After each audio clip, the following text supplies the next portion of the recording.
बाहर की तलाश एक माया जाल है और तुम उस माया जाल में जकड़े वो जीव हो जो हर पल छटपटा रहा है छूटने के लिए, लेकिन खुद ही उस बंधन में पड़ा हुआ है, लेकिन छूट नहीं पाता।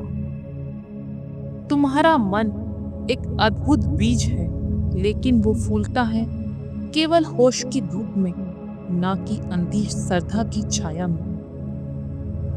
आज के समय में हर व्यक्ति तनाव, डर और प्रेशर में जी रहा है।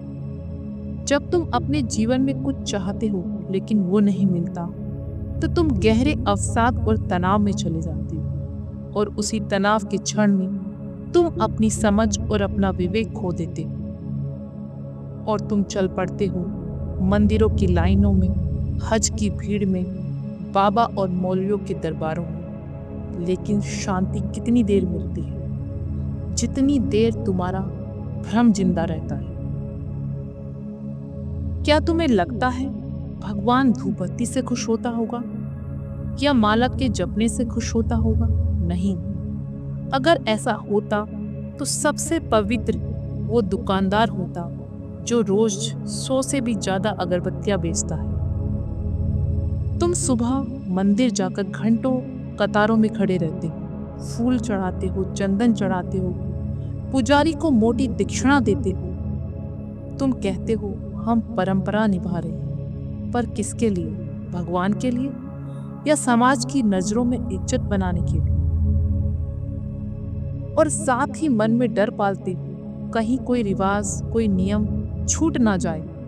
जैसे रमजान में रोजा रखते हो, सख्त नियमों में जकड़े रहते हो और हर पल चिंता में डूबे रहते हो कि कहीं कोई भूल ना हो जाए, कहीं कुछ अनर्थ ना हो जाए। ये सब क्या देता है? सुकून? नहीं, ये सुकून तो बिल्कुल भी नहीं देता।